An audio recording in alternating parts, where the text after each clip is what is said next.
In 2020, Ghana marked 400 years since the first slave ship left the shores of Ghana for the United States. It carried our ancestors who were bundled together, most of them coerced, deceived, and of course, chained together, shoulder to shoulder, not even given the chance to breathe and enjoy humanity. They were transported to the United States to serve as slaves. 400 years down the line, many people have tried in diverse ways to tell the story of that transatlantic slave trade between Ghana, between our African ancestors and the Western world, the Europeans and the like. Many have illustrated, many have told stories, written books, but there's one man who's decided to tell the story a little differently. He is a world-renowned sculptor, Kwame Akutobanfo, and in fact, in 2017, he launched 1,200 heads that depicted slaves who had been chained, and this was supposed to tell that story of what our ancestors had gone through for so long. Well, he also introduced the Nkyinkyim Museum, and today we're here somewhere in Ada to just take a look at some of his works and understand why it was necessary for him to tell this story in his own way, of course using his art as we celebrate Ghana Month. And so here we are, let's go and meet him and take a look at this edifice and understand exactly what all this and the installation in there is all about. This is the day show, let's go inside.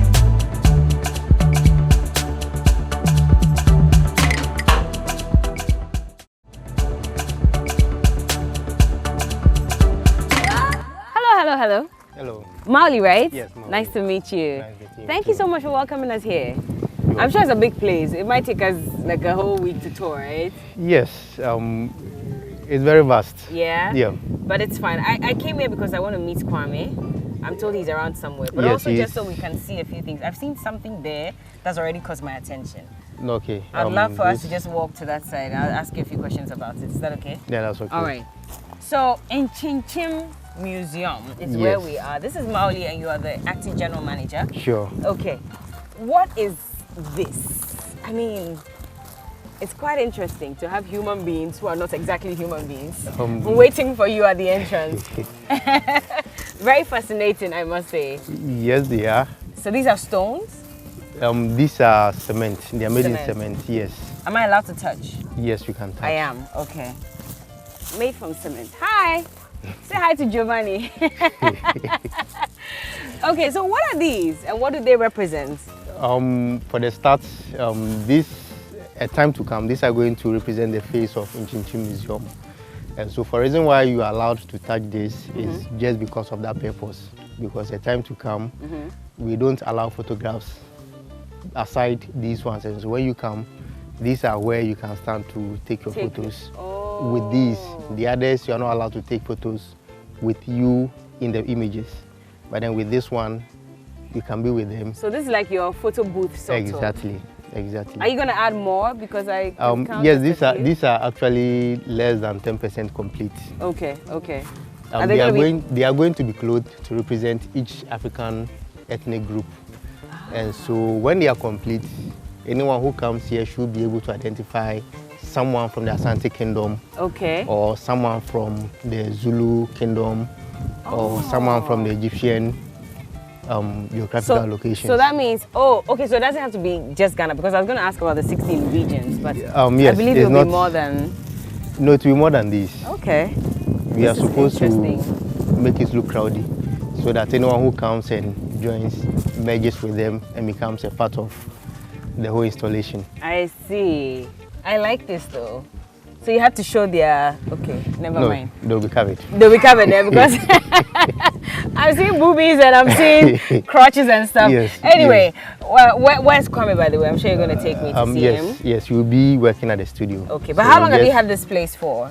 We moved here 4 to 5 years now. I see. Yeah. And so this is where people come?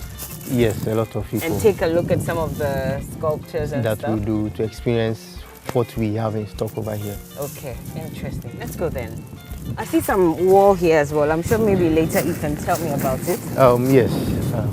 Let's go this way. This way? Yeah, let's go this way. I see a bell. Yes. And a pathway. This is actually an exit.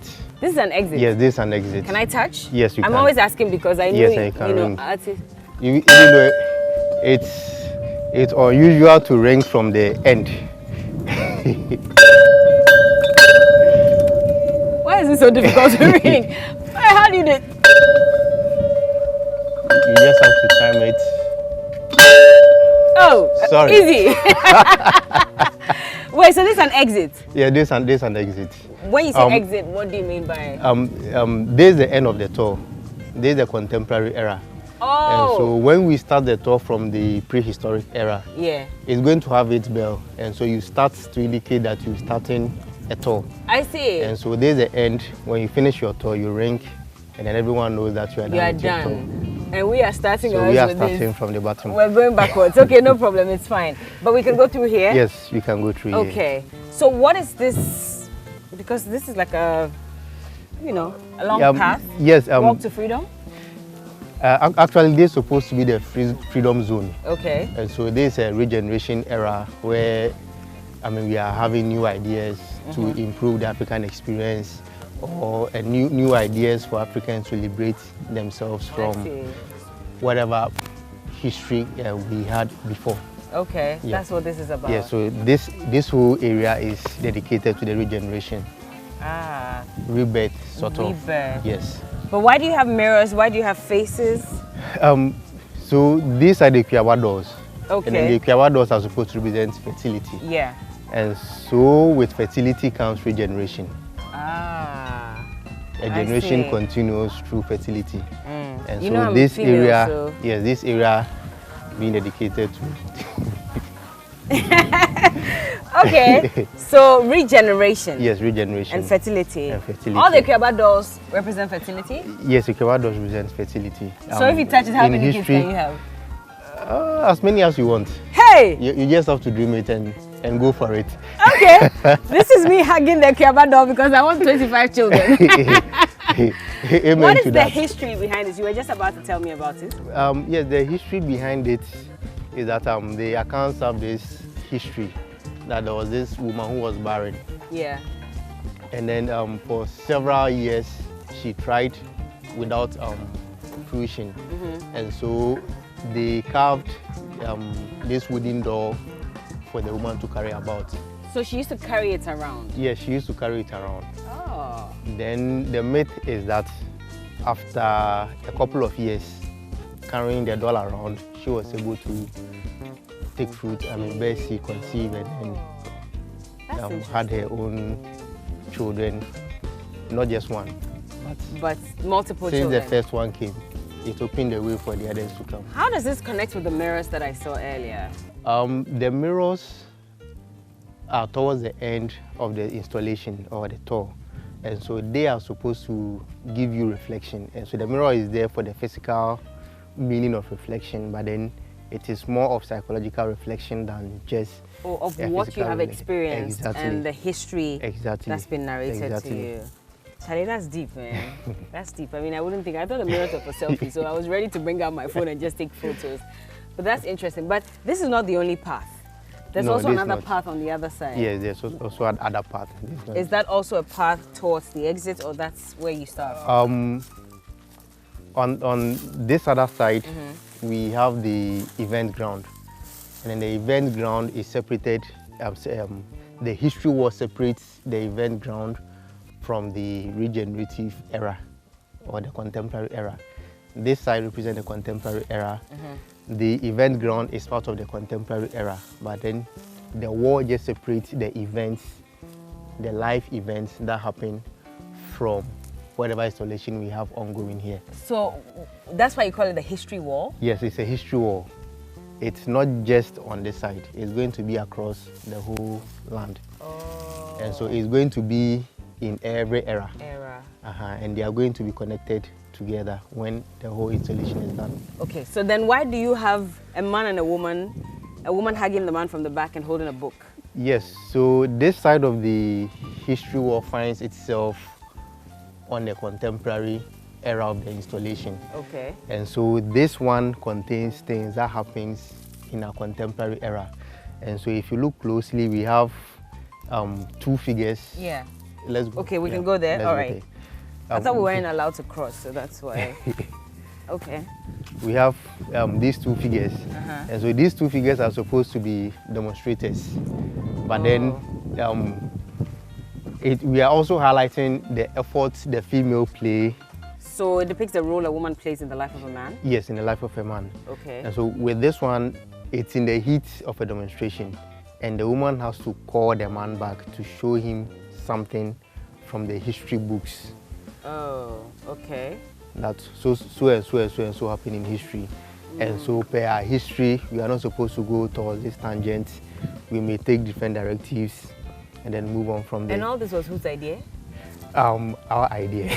All of you together? Yes, we do brainstorm before we come up with certain pieces. Because me, I thought it was a man and a woman in love, probably just chilling. Maybe this is like a lover's zone or something. But it's deeper than that. Yes, demonstrations, it's more or less a call for the youth to stand for what they think is right or what should be. Okay. Yes. Okay. That's why these look like they are in their mid-20s or early 20s, mid-20s. I'm checking his teeth. I'm always checking these things and nose and eyes and stuff. Okay. Well, anyway, so we'll come back and talk some more. We're yet to meet Kwame Akoto. I mean, he's the leader among the team here, of the team. But even before we go on a break, I just wanted to find out, because I know this is Efo Celeste's installation as well. And I see the whole NSAS, Black Lives Matter, I Can't Breathe, Floyd. Yes. We had gone to his studio as well, and he had told us a bit about, all of this. And the whole red meaning blood and stuff. Yes. But why is it important to have this here at the museum? We are trying to conscientize people, educate people on the importance of history. Okay. We believe if you don't know your roots, you wouldn't know where you are headed. And so, as part of the project, we invited Efo Celeste to help us collaborate with us, produce a piece to that effect. And so this piece is suggesting to us that this is part of our history. Okay. People struggled. I mean, there were bloodshed, there were, human losses. Yeah. But then it shouldn't end there. We are supposed to know the history, marry the history, and then with this knowledge, we will know how to search for it. So, interesting. And as you stand here, there's a mirror, and so that also enables you to reflect on whatever it is that this is supposed to depict. Charlie, it's deep, man. And it's our history. It is and our so history. Once you stand in front of these pieces, and then you look back. You just look back into your history. And so we have this here to give such indication. I'm already enjoying the tour. And this is Maoli. He's the acting general manager of the Nkyinkyim Museum. And Nkyinkyim means what? Turning? Twist and turn. Twist and turn. How did this name come about? Who is Kwame Akoto for, and what role does he play in all of this? We'll get to meet him right after this. This is the Day Show, and we're putting a spotlight on not just the places that showcase our beautiful tradition, our history, and our culture, but also the people behind some of these stories that are being told. We'll be right back. Keep watching.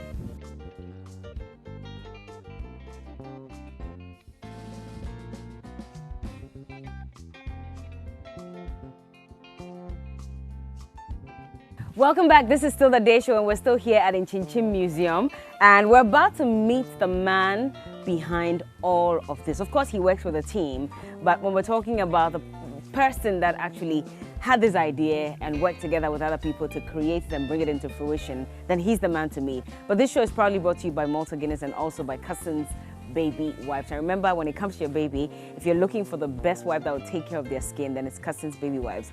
80 wipes, all in one pack, and they've introduced a new lock that keeps all the freshness and the wetness in there just for your baby. Let's go meet him. He's busy as usual. This is his work shed. I've seen that he's busy sculpting boobies and all that. It must be fun being Kwame Akoto, Hi, good to see you. Good to see you. Everything okay? Yeah, good. Finally, we get to have this conversation. Yes. I know I've been chasing you for 2 years. Yes, 2 years. You're too busy.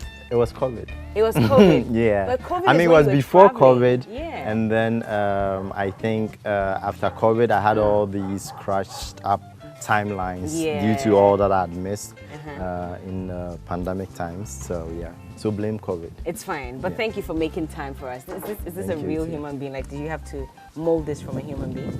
Yes, mostly these busts are based on actual people who are standing in place for their ancestors who were enslaved.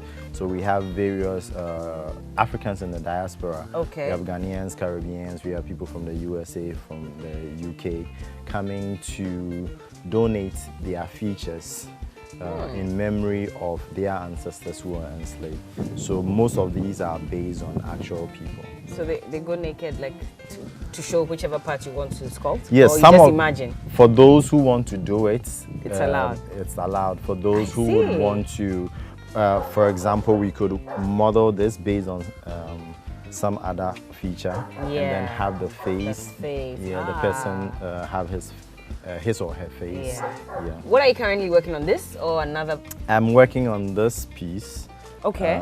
Bound for the Legacy Museum, popularly known as the Lynching Museum in Alabama. Oh, okay. And I know that Alabama is where you have a lot of your works on display. Yes. So you're going to have to export this there as well. Yes. Tell me about this. I mean, you can still continue working. It would be nice to watch you do your thing. Definitely. But what is this concept also about? Is this still depicting transatlantic slave? The Legacy Museum in the U.S. is it's America's first lynching. It's the only lynching museum that I know of, it's they have a slogan from slavery to mass incarceration, and I've been lucky to work with the founder, Brian Stevenson. Since 2017, 2016, we've been working together, and he has indirectly made me the highest contributor to that museum. And so this work is bound for that museum to contribute to the narrative of that museum. I see. And basically you also do work that depicts whatever that museum also is trying to sell out there, or the story it's trying to portray. Yes, you contribute. There is a concept, there is a narrative. Okay.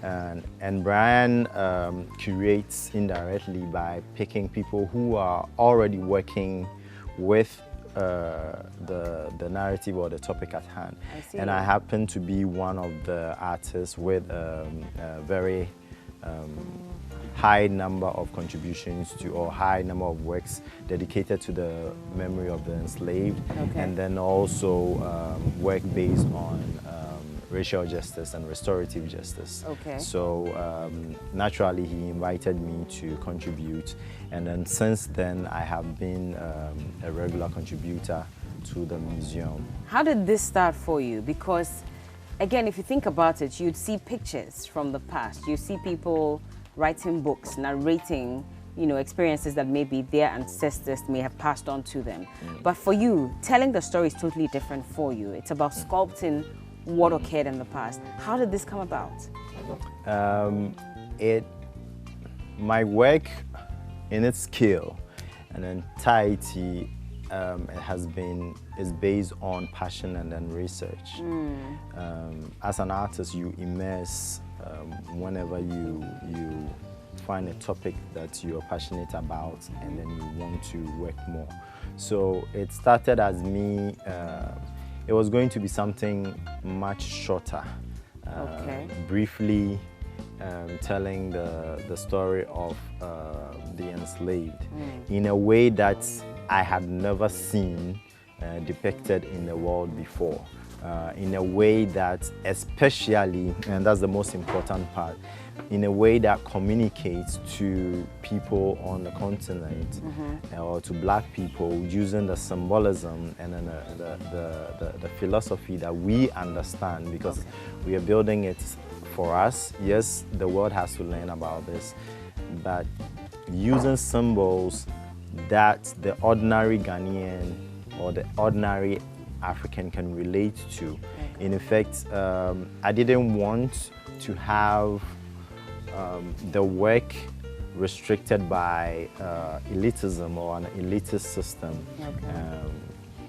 which is indirectly what happens when we have all these bourgeois spaces that our people, our mothers, our fathers, our sisters, our uncles. The ordinary African on the streets may be intimidated by. You can walk into this very high philosophical spaces. Yeah. But this is the art of healing. This is the art that is carrying people on a journey to learn about the past, the greatness in the past, the mistakes in the past, and the hopes that we can concoct a different path in the future, avoiding what needs to be avoided, and then borrowing what needs to be learned from our ancestors. Ghana marked 400 years Yeah. since the first slaves were shipped to the US. That was in 2020. Then 2019. 2019, pardon me. And then also we launched the Year of Return, asking a lot of people in the diaspora to come back and reconnect. For you, what kind of healing have you noticed in them coming back? Because I'm sure that as part of wanting to come back and reconnect with their ancestors, these are some of the things that also helps them understand the story better. You probably might have gone through that process with them. What have you noticed in terms of the kind of healing that some of these people have to go through? Well, it's not a matter of the healing that the aspirants have to go through. It's a matter of healing that we all have to go through. So in my lectures at I was keynote speaker, and I gave a talk on Martin Luther King Day 2019 as part of my contribution to the Year of Return. And my topic was survivor semiotics. And as much as we had focused on the enslaved and the descendants of the enslaved, and rightly so, because when you look at what is happening in the US now and the racism in the world now, it's rightly so, but it is not the complete story. So I talked about, what about those who also had their loved ones taken away? And what about those who had significant community leaders taken away? And how did it affect them? How about those who had their artworks, which were the soul of the community, taken away? How about those who had their spiritual leaders taken away? So there is healing that needs to happen on both sides. And then there is healing that needs to happen for white supremacists in order for them to stop continuing the act of black oppression. Because there is always something. They say when you meet a bully at school, he's probably being bullied at home. And so there's healing that needs to happen on their part for them to let go of the fact that Africans are great. Yeah. So for me, that was my contribution to the Year of Return. And also, not only myself, a lot of scholars have talked about the fact that American marking 400 years from 2019 doesn't even fully reflect the experience, which I think the earliest records were the Spanish contribution to African enslavement from somewhere as early as the 13th century. And then we are also looking at the Arabic slave trade, which also happened like centuries before. So continuously, our people have been at the receiving end of a lot of traumatic experience.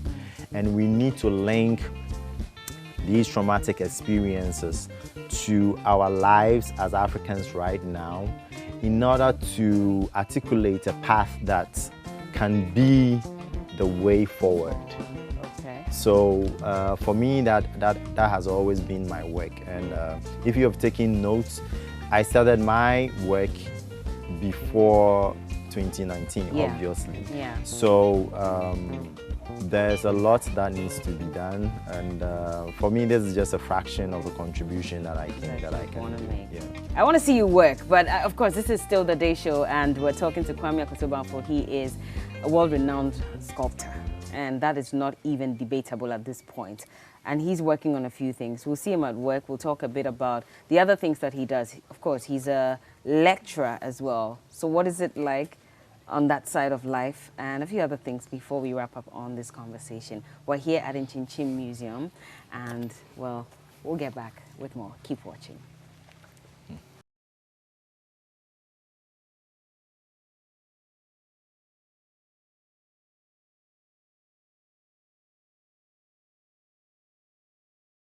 Okay, welcome back, guys, and yeah, it's still a day show. I'm wondering what's going on because I was wondering why you were spraying. What's that, water? Yeah, this is just ordinary water to prevent the work from drying up and cracking up before I finish. Oh. And you know, we just came out of the Hamatan, so yeah. I see. Can I also spray some water? Is that allowed? Yes, feel free. Okay, let's see.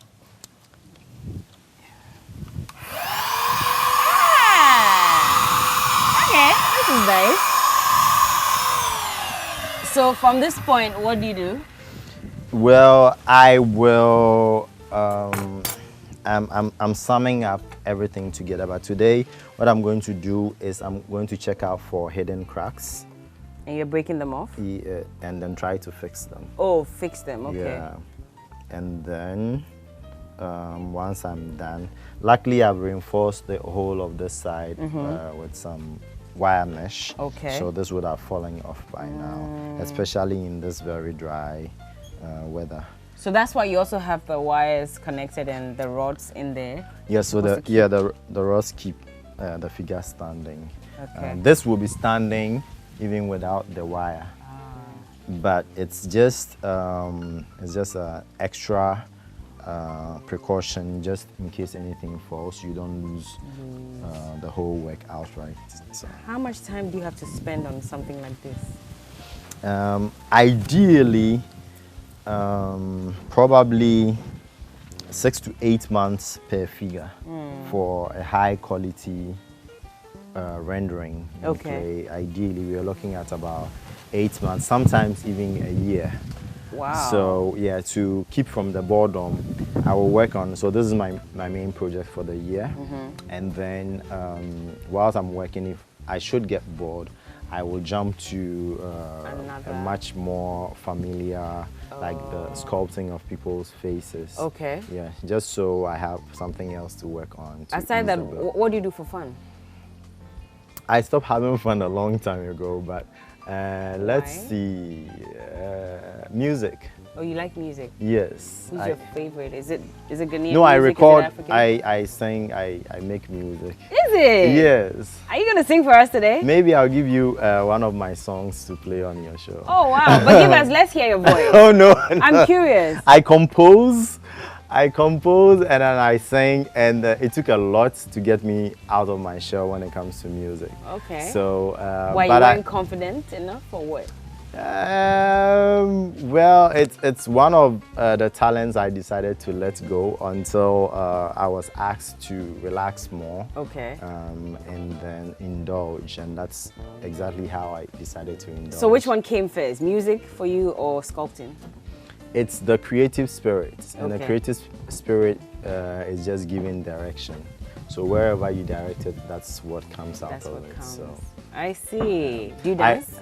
yes, I do. Oh, you dance. do? You're a very good dancer. That is for you to judge. But maybe if you turn on some music, then maybe we can waltz and see if indeed I am. Hey, he waltzed. Okay, it's not the regular. Me, I was thinking Azonto and those things. We can also do capoeira. Which one is that? It's a African Brazilian martial art and dance. Martial arts dance. Yes, which I have demonstrated with my then teacher and master. Okay. Still extremely good friend, Dr. Obadele Kambon on TV3.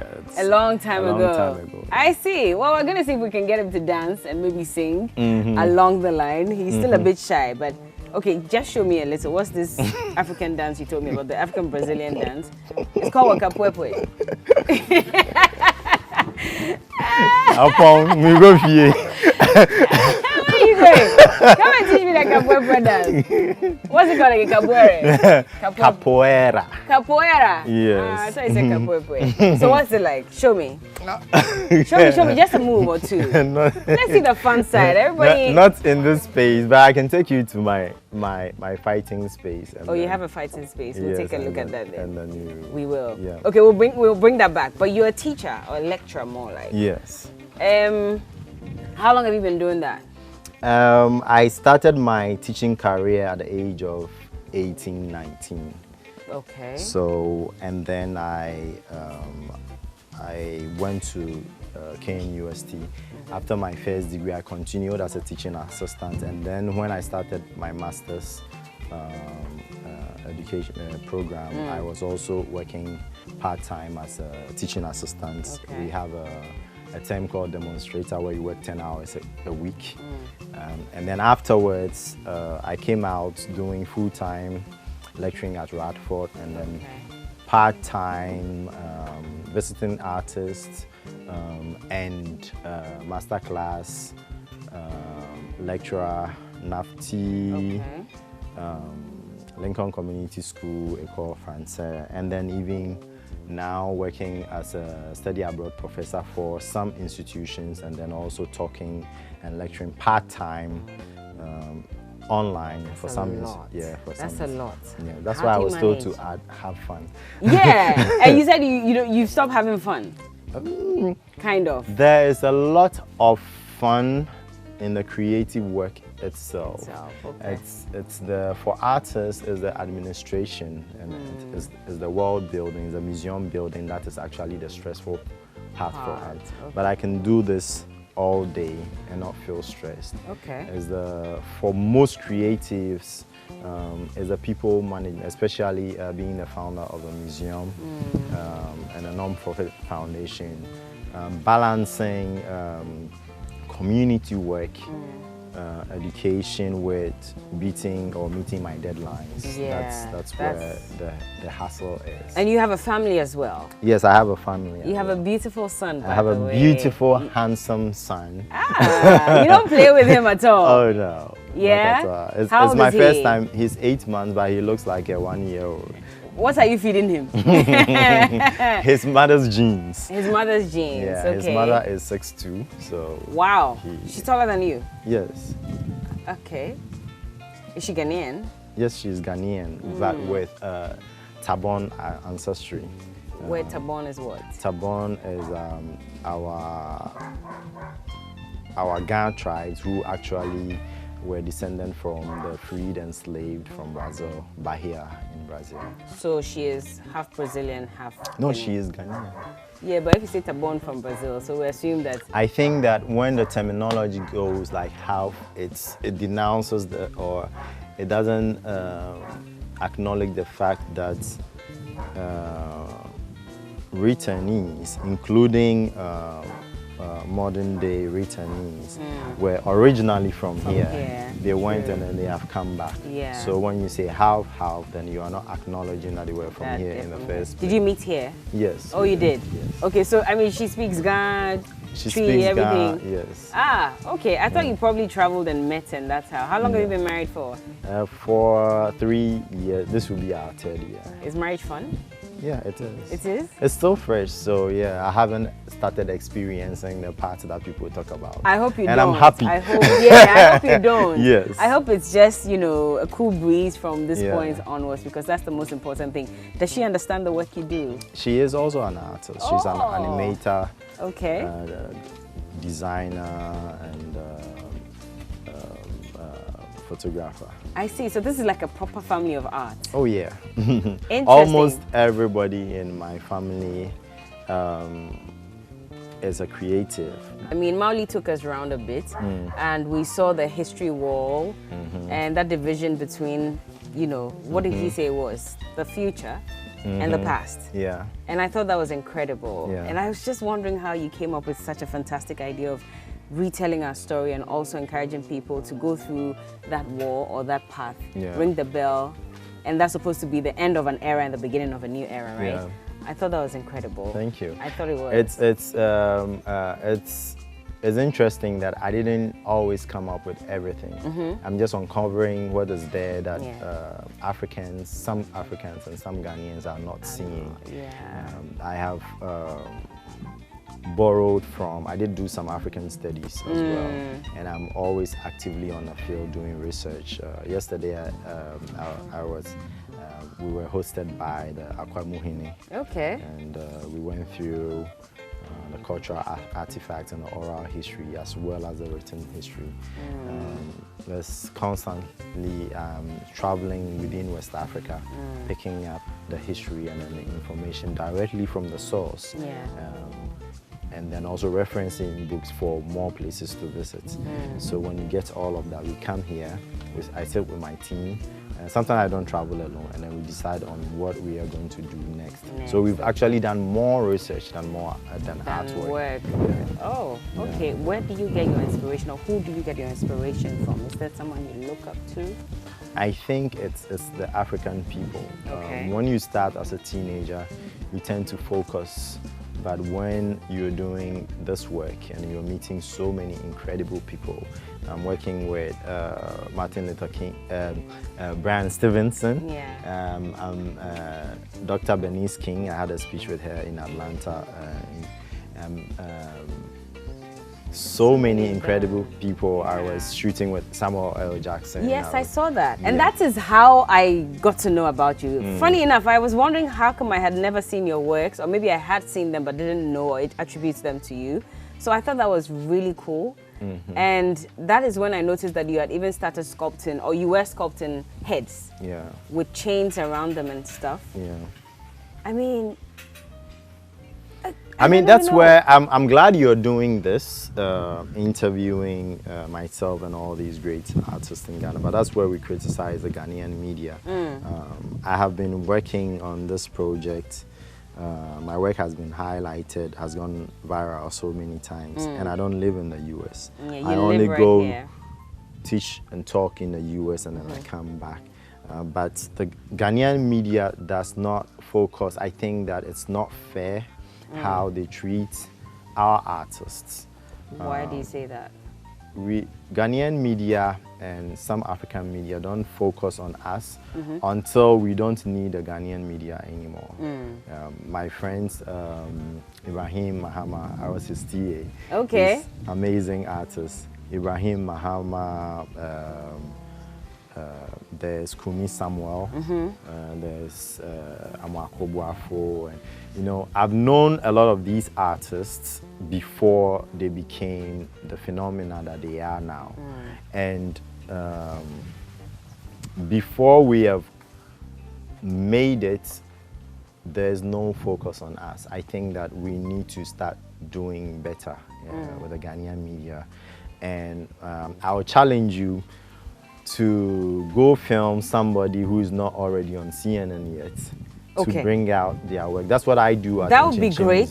But are those people also, at least, you see, you cannot blame the media all the time. Because we also want to know that you're doing something.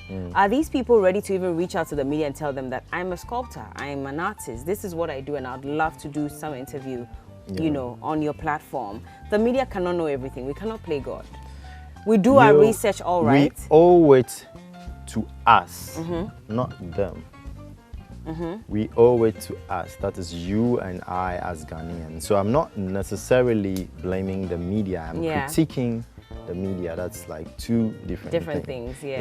We owe it to us to do what is right by us. So I could have sat in my studio and said, hey, I've read about Northern Ghana history, and then concocted things.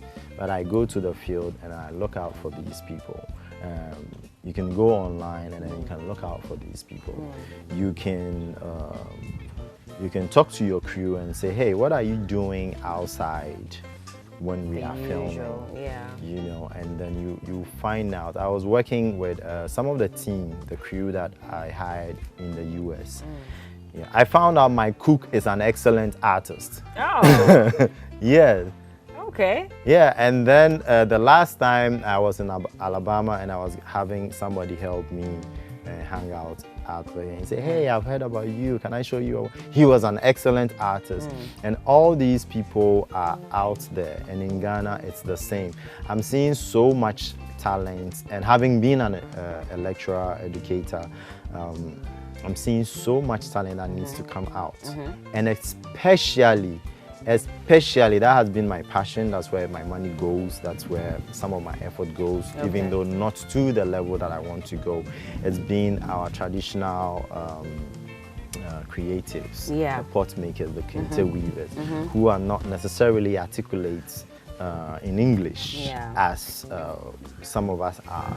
This, if you've ever been to our festivals in August and then in December, you will start meeting some of these people who have contributed to my work through pottery, through dance, through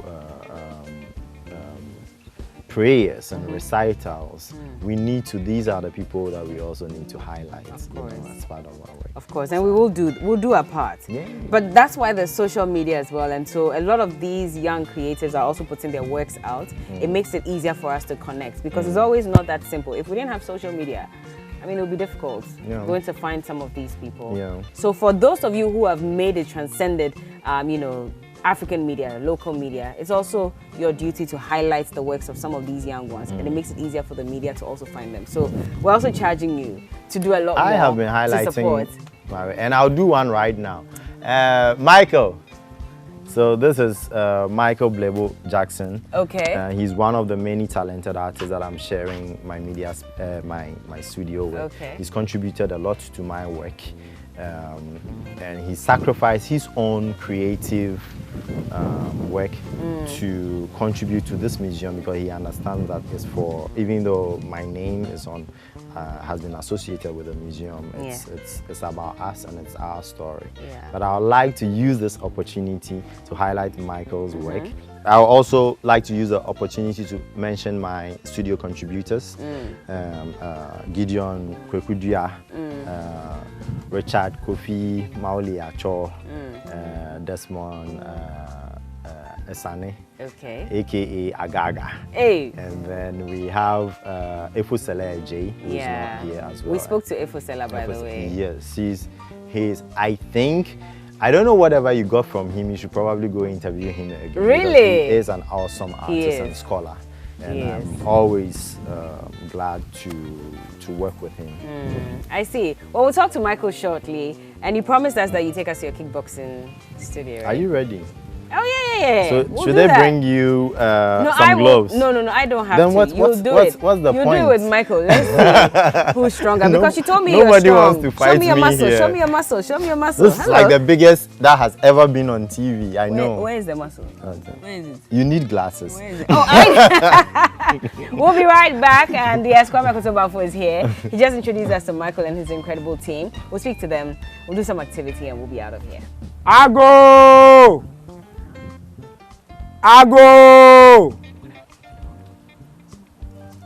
Sorry, Michael, I'm confused. What just happened? So this is a point that we knock and seek a passage into our ancestors' space. Okay. We can't just walk into someone's house without knocking. And so this is a way of knocking and seeking a safer space or welcoming whoever is joining you to the space. So how do you know they have responded?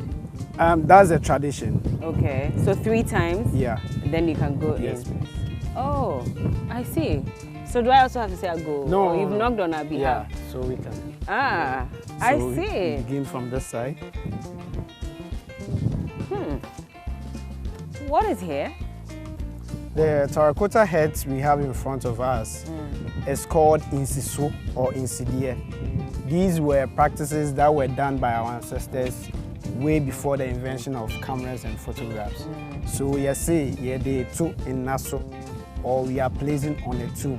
You know, nowadays when we have, when someone dies in a community, they take shots of that person and place it on the tomb. Yeah. So these were practices that our ancestors were doing before the invention of cameras. So these are faces of dead people? Yes. So the sculptures we have in the sacred space are funerary art or funerary sculptures. Okay, I see. I thought they were babies. That's probably why they were so tiny. No. And you worked on some of these? Yes. How long have you been here? I've been here for 3 years. 3 years? Yeah.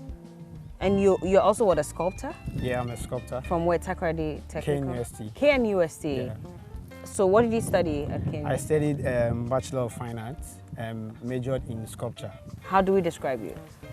For Michael as an artist, one of the things that you would see me or you would notice me as an artist is using natural materials or natural pigments to paint. That is what I specialize in. So I use the clay that they use to build our mud houses or the natural or African houses. That is the materials I use to paint. I also make pigments from plants around my environment. Okay. So I'm not only focused on these synthetic materials in creating. I'm using the materials around my environment to paint. Okay. Have you done any exhibitions? Yeah, so I did an exhibition with a big gallery in Nigeria somewhere in December, which is really gallery. They gave me the opportunity to, that's my first exhibition outside Ghana, so they gave me the opportunity to have. I don't know if I could have gone through that kind of torture and survived. Very ordeal. Yeah. We'll go back to Kwame. We'll go back to Kwame at this point. But thank you so much, Michael, and I wish you the best. Thank you. Well, we cannot go without getting some wise words from Kwame Akoto-Bamfo. If he succeeded to this point, there must have been something that kept him going. And so whether it is a quote, it is some advice from a close person, a close member of the family or something, we'd like to hear that from him just to guide you as a young artist as you also embark on this journey. But this show has been brought to you by Malta Guinness and also by Cousins Baby Wipes. So Malta Guinness is giving you that opportunity to refresh yourself while you go about your duty, and it is made from locally sourced raw materials, and so it's important for you to enjoy Malta Guinness and enjoy the goodness of life. So Kwame, what's that advice? Well, I would say that success is in layers, and so we shouldn't jump to the apex without having gone through the foundation. So whatever it is that you're doing, painting, sculpting, poetry, singing, dancing, cooking, homing on your craft first, pick up your professional practices, and then the rest that you see with all the big artists, they will eventually just follow. So be successful at your crafts, be successful at your professionalism, and then the money and then the fame and everything else will roll in. Absolutely. Thank you so much for your time with us here. And this place is beautiful. I'm sure we're going to come back later in the year. Do you have any exhibitions or any events coming up? On the first week of August, Adan is celebrating the Asafotufian Festival, and we happen to be having an ancestral veneration ceremony during the period. And also the last week in December, we'll be having Ghana's first body painting festival and parade. So find your way here, and then we will celebrate our culture together. We will come. Thank you. Thank you so much. Nice talking to you. Mixed emotions, some of excitement after having met Kwame Akoto and heard firsthand what it's like to be a sculptor. And the other, well, more of sadness, maybe depressive to an extent, knowing exactly what our forefathers went through. It must have been difficult. It must have been tough. But well, they paved the way and we are here today. And it's necessary that at every point we appreciate the sacrifices that our ancestors made in order to get us to this point. We're not done winning this fight of racial attacks against us, but we do hope we all just reflect and understand how important it is to appreciate the black man, the black skin, and also how important it is to appreciate artists like the people I've spoken to on the show today, who are doing everything they can to keep us grounded and remind us of how important we all are. We indeed are special. This has been the Day Show here in Ada. We came to Nkyinkyim Museum, and we do hope that we'll bring you more of such exclusive interviews and exciting content. My name is Blebeau, and this show has been brought to you by Malta Guinness and also by Cousins Baby Wipes. Thank you so much, and I wish you a pleasant week and weekend as well. And again, I'll see you next week, Thursday, 9 p.m. right here on TV3.